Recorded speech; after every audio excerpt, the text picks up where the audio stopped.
Right updates చూసుకున్నట్లయితే శీతల గాలులతో తెలంగాణ ప్రజలైతే గజగజ వణికిపోతున్నారు.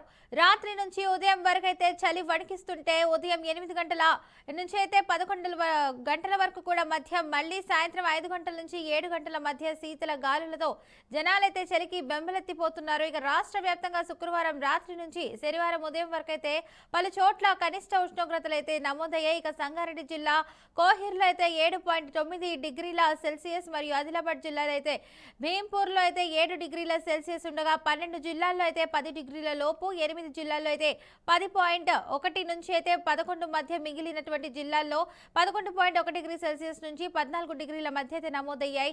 ఇక రాష్ట్రం వైపు అయితే తూర్పు ఆగ్నేయ దిశల నుంచి అయితే దిగువ స్థాయి గాలులు వీస్తుండటంతో రానున్న 3 రోజుల్లో కూడా చలితో పాటు 11 నుంచి 15 డిగ్రీల మధ్య ఉష్ణోగ్రతలు ఉంటాయని కూడా వాతావరణ శాఖ అయితే వెల్లడించింది. ఇక చిన్నపిల్లలు, వృద్ధులను అయితే జాగ్రత్తగా చూసుకోవాలని ఐఎండీ అయితే వెల్లడించింది. రైట్గా ఇదే అంశానికి సంబంధించినటువంటి పూర్తి సమాచారాన్ని మా ప్రతినిధి బాసిత్ అయితే అందిస్తారు. బాసిత్, చెప్పండి, అప్డేట్స్ ఏంటి? వాతావరణ శాఖ వాళ్ళు ఏం చెప్పారు?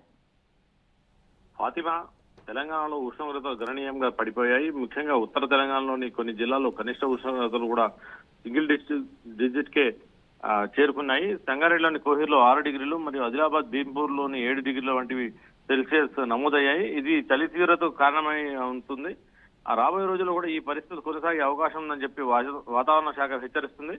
రాష్ట్ర వ్యాప్తంగా చలిగాలు ప్రభావం పెరుగుతుంది. ముఖ్యంగా కుమరం భీం, ఆసిఫాబాద్, ఆదిలాబాద్, సంగారెడ్డి, మెదక్ వంటి జిల్లాల్లో చలి ఎక్కువగా ఉంది. ఇటీవల కాలంలో కుమరం భీం, ఆసిఫాబాద్ లో టిరాన్లో 5.9, సంగారెడ్డిలోని కోయిర్లో 6 డిగ్రీలు, ఆదిలాబాద్ లోని భీంపూర్ లో 7 డిగ్రీల ఉష్ణోగ్రతలు నమోదయ్యాయి. హైదరాబాద్ లో కూడా కనిష్ట ఉష్ణోగ్రతలు సింగిల్ డిజిట్ కు పడిపోయాయి. ప్రస్తుతం అయితే 9.6 డిగ్రీల సెల్సియస్ మౌలాలి, రాజేంద్ర నగర్ వంటి ప్రాంతాల్లో చలి తీవ్రత ఎక్కువగా ఉంది.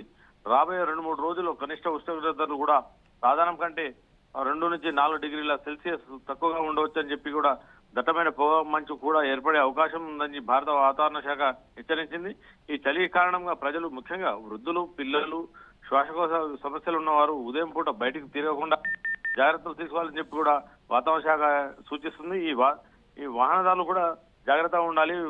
తెల్లవారుజామున వెళ్ళేటప్పుడు పొగ మంచుతో దట్టమైన ఆ పొగ మంచు కప్పుకొని రహదారులు కనిపించకుండా ప్రమాదాలు జరిగే అవకాశం ఉన్నందున వాహనదారులు కూడా జాగ్రత్తగా వెళ్ళాలని చెప్పి చెప్తుంది. ఈ ఉత్తర వాయువ్య దిశ నుండి వీస్తున్న చలిగాలు వెస్టర్న్ డిస్టర్బ్ ప్రభావం దీనికి ప్రధాన కారణమని కూడా తెలియవస్తుంది. Fatima, right, thank you Basit for the update.